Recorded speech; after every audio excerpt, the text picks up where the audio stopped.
Hey beautiful people, welcome to Fundoo programming. मैं हूं आपका दोस्त फंडू बॉय। दोस्तों, अगर आप अपनी एक स्ट्रॉन्ग पर्सनालिटी बनाकर हर कहीं से रिस्पेक्ट हासिल करना चाहते हो तो इस वीडियो को पूरा जरूर देखिए, क्योंकि आज इस वीडियो में मैं आपको रॉबर्ट ग्रीन की इस अद्भुत किताब से कुछ ऐसे चमत्कारी प्रिंसिपल बताने वाला हूं जिसे सटीकता से इस्तेमाल करने पर आपके बड़े से बड़े दुश्मन भी आपका सम्मान करने पर मजबूर हो जाएंगे। क्योंकि दुनिया का हर एक महान लीडर आज भी इस प्रिंसिपल का इस्तेमाल करके अपनी एक स्ट्रॉन्ग पर्सनालिटी बनाकर रिस्पेक्ट हासिल करता है, जिसे सटीकता से समझने के लिए इस वीडियो को पूरा जरूर देखिए। दोस्तों, रॉबर्ट ग्रीन का पहला प्रिंसिपल ये कहता है कि मेक अ रिस्पेक्टफुल पर्सनालिटी। हम में से सभी लोग ये चाहते हैं कि उन्हें अपने घर में, अपने ऑफिस में और अपने रिलेशनशिप में जरूरी मात्रा में रिस्पेक्ट दी जाए, मगर हम सभी लोग ये बात भूल जाते हैं कि रिस्पेक्ट मांगी नहीं जाती बल्कि रिस्पेक्ट को अर्न किया जाता है। यानी कि लोग हमारे एक्शंस, बिहेवियर और सोच को देखकर ही हमें सम्मान देते हैं। जैसे कि स्टीव जॉब्स को अपनी ही बनाई हुई कंपनी से निकाला जा रहा था, तब उन्हें दर्द तो बहुत ही हो रहा था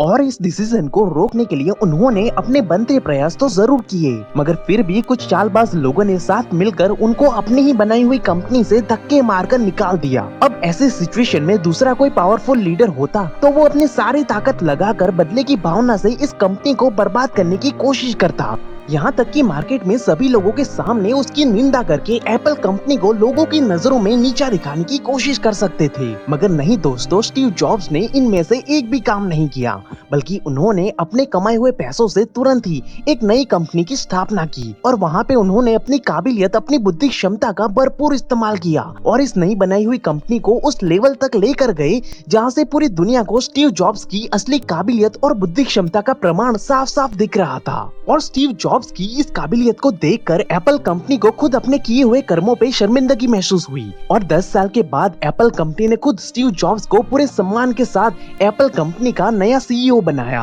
अब अगर आप इस वास्तविक प्रसंग को ध्यान से एनालाइज करोगे तो आपको ये पता चलेगा, जब स्टीव जॉब्स को अपनी ही बनाई हुई कंपनी से बाहर निकाला जा रहा था, तब उनके पास भी ये ऑप्शन था कि वो कंपनी से बाहर निकलकर वो कंपनी को बर्बाद करने का षड्यंत्र बना सकते थे या फिर कंपनी को नीचा दिखाने की कोशिश कर सकते थे, मगर उन्होंने कभी ऐसा कोई घिनौना काम नहीं किया। यहाँ तक कि एप्पल कंपनी के खिलाफ उन्होंने एक गलत बात भी नहीं बोली बाहर और एक असली योद्धा की तरह अपनी काबिलियत को दुनिया के सामने साबित किया। और स्टीव जॉब्स के ऐसे एक strong and humble leadership nature की वजह से ही जब एप्पल कंपनी को नए सीईओ की जरूरत थी, तब उनकी लिस्ट में स्टीव जॉब्स का नाम सबसे पहले आया था। और स्टीव जॉब्स के इसी नेचर की वजह से आज भी एप्पल कंपनी के साथ साथ पूरी दुनिया का हर एक इंसान स्टीव जॉब्स की दिल से रिस्पेक्ट करता है, क्योंकि उन्होंने खुद अपने एक्शन, अपने बिहेवियर और अपनी काबिलियत के दम पे अपने आप को लोगों की इस रिस्पेक्ट के लायक बनाया था। अब रॉबर्ट ग्रीन का अगला प्रिंसिपल ये कहता है कि begin in a friendly way.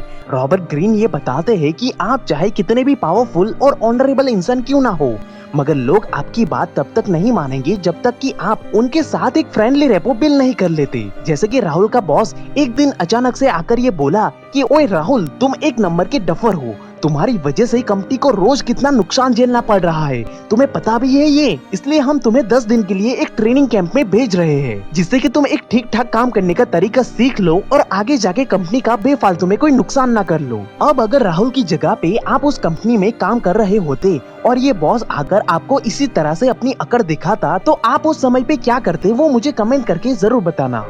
इस इंसिडेंट के बाद राहुल ने कभी अपने बॉस की इज्जत नहीं की और ना ही उस कंपनी में अपना 100% कंट्रीब्यूशन दिया। मगर अब वहीं दूसरी तरफ राहुल का बॉस उसे आकर ये कहता है कि हे सनी बॉय राहुल, कंपनी को लगता है कि तुम्हारे अंदर आगे बढ़ने की और सफलता पाने की एक भूख मौजूद है जो श्योरली तुम्हें बहुत आगे लेकर जाएगी, इसलिए कंपनी तुम्हें 10 दिन के एक ट्रेनिंग प्रोग्राम में भेजना चाहती है, जहाँ पे तुम अपनी स्किल और नॉलेज को एक बेहतर तरीके से इम्प्रूव कर सकोगे, ताकि आने वाले दिनों में तुम उस सीखी हुई स्किल से अपने और इस कंपनी के उज्जवल भविष्य की रचना कर सको। तो क्या तुम इस महत्वपूर्ण जिम्मेदारी को उठाने के लिए तैयार हो दोस्त? अब जाहिर सी बात है, अपने बॉस की कुछ इस तरह की बात सुनकर राहुल न सिर्फ 10 दिन की ट्रेनिंग अटेंड करता, बल्कि जिंदगी भर इस कंपनी के लिए 100% एफर्ट लगाकर मेहनत से काम भी करता और इस गोल्डन अपॉर्चुनिटी के लिए जीवन भर वो अपने इस बॉस की रिस्पेक्ट भी करता। ठीक इसी तरह हम सबके पास भी ये ऑप्शन होता है कि हम भी अपना फ्रस्ट्रेशन लेवल को दबाकर एक फ्रेंडली वे में लोगों को अप्रोच करके एक रिस्पेक्टफुल लीडर बन सकते हैं।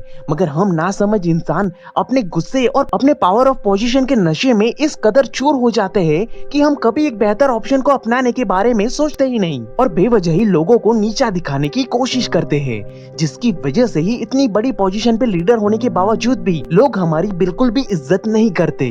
तो दोस्तों, आपको ये बात सटीकता से समझ लेनी चाहिए। अब अगला प्रिंसिपल रॉबर्ट ग्रीन ये बताते हैं कि be genuinely interested in other people. Robert Greene ये बताते हैं कि एक बार वो थोड़े बीमार हो गए थे, इसलिए वो अपने घर के पास वाले एक डॉक्टर के पास चेकअप करवाने के लिए चले गए। मगर जब वो वहाँ पे पहुंचे तो उन्होंने देखा कि वहाँ पे तो वाकई में पेशेंट की एक लंबी चौड़ी लाइन लगी हुई थी और 3 घंटे से पहले उनका नंबर आना तो लगभग नामुमकिन ही था। मगर जब वो लाइन में वेट कर रहे थे तब टाइम पास करने के लिए वो न्यूज़पेपर पढ़ने लगे और न्यूज़पेपर पढ़ते पढ़ते उन्हें ये पता चला कि एक्चुअली उस दिन नेशनल डॉक्टर्स डे था। और ये पता चलते ही वो वहाँ से निकलकर जल्दी से बाहर गए और पास में खड़े एक फूल वाले से एक गुलाब का फूल खरीद लिया और सीधे नर्स के पास चले गए और नर्स से रिक्वेस्ट किया कि वो प्लीज उन्हें डॉक्टर साहब से मिलने दे ताकि वो उन्हें आज के दिन नेशनल डॉक्टर्स डे की बधाई दे सके। नर्स ने रॉबर्ट को अंदर जाने दिया और रॉबर्ट ने बड़ी ही आदर सम्मान के साथ डॉक्टर को नेशनल डॉक्टर डे की बधाई दी और बताया कि कैसे उनकी वजह से आज भी उनका परिवार स्वस्थ और तंदुरुस्त होकर जिंदगी बिता रहा है। रॉबर्ट के इस ग्रीट को देखकर डॉक्टर बहुत ही प्रभावित हुए और रॉबर्ट को बैठने के लिए कहा और रॉबर्ट के काफी आभारी भी हुए कि चलो समाज में किसी को तो आज का दिन ये याद है। और उन्हें ये बहुत ही अच्छा लगा कि रॉबर्ट सच में उनकी काम की प्रशंसा कर रहे थे और वो रॉबर्ट की इस ग्रीट से इतने प्रभावित हुए कि वो अपने जीवन की वो सभी बातें बताने लगे कि कैसे वो गरीब होने के बावजूद भी आज इस मुकाम तक पहुँचे और लोगों की सेवा भी करते हैं। अब इन बातचीत के दौरान रॉबर्ट को अचानक से खांसी आ गई और रॉबर्ट की इस हालत को देखकर डॉक्टर साहब ने बहुत ही चिंता जताई और बिना कुछ कहे ही रॉबर्ट का तुरंत ही इलाज कर दिया। इसके बाद उन्होंने नर्स को बुलाया और कहा कि ये मेरे बहुत ही खास मित्र है, इसलिए इनसे किसी भी तरह की कोई भी फीस ना ली जाए और अगली बार जब भी ये या इनके परिवार में से कोई भी आए तो इन्हें लाइन में ना खड़ा किया जाए बल्कि सीधे मेरे पास भेज दिया जाए, क्योंकि मैं नहीं चाहता कि मेरे दोस्तों को बेवजह ही कोई तकलीफ झेलनी पड़े।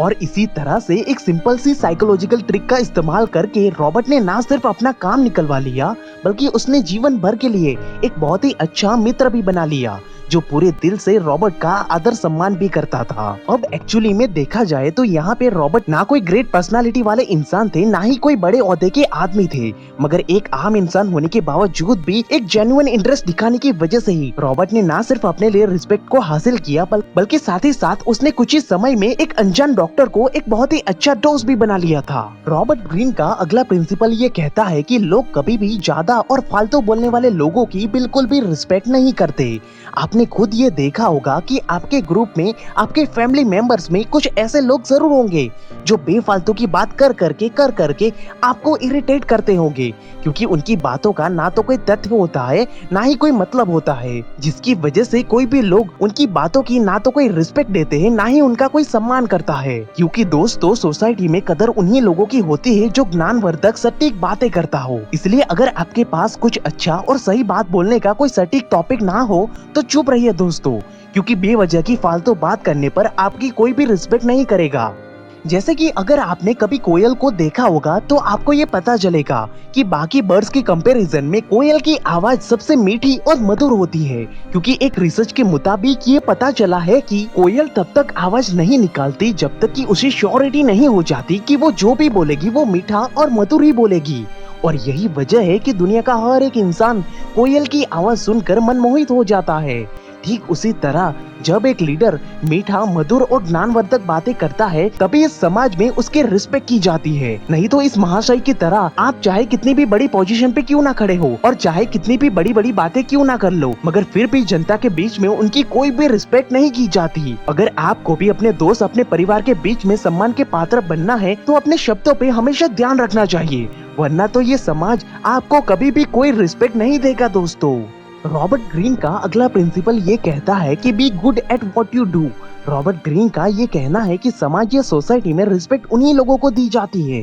जो अपने काम में महारथी होते हैं। और यही वजह है कि जो डॉक्टर्स अपनी काबिलियत और स्किल का इस्तेमाल करके आज पूरी दुनिया को कोरोना जैसी महामारी से बचाने की कोशिश कर रहा है, उन्हें आज पूरी दुनिया भगवान की तरह पूज कर दिल से सम्मान दे रही है। और ऐसा केवल इसीलिए हो पा रहा है क्योंकि उन्होंने अपने काम में, अपनी काबिलियत में एक एक्स्ट्रा ऑर्डिनरी महारत हासिल की है, जिसकी वजह से ही आज वो इस रिस्पेक्ट के काबिल बन पाए हैं। अगर आप भी ऐसे रिस्पेक्ट और सम्मान के हकदार बनना चाहते हो तो अपने आप को अपनी फील्ड का एक महारथी खिलाड़ी बनाओ, तभी ये दुनिया तुम्हें दिल से सम्मान देगी दोस्तों, ये मेरी गारंटी है। तो दोस्तों, इन 5 गोल्डन प्रिंसिपल में से आप कौन से प्रिंसिपल को आज और अभी से इस्तेमाल करने वाले हो, वो मुझे कमेंट करके जरूर बताइएगा। आई होप दोस्तों आपको ये वीडियो पसंद आया होगा। अगर वीडियो अच्छा लगा तो जल्दी से इस वीडियो को लाइक और शेयर कर दीजिए, ताकि मुझे पता चले कि आपको ऐसे ही वीडियो और भी देखते हैं। अगर आपने अभी तक हमें सब्सक्राइब नहीं किया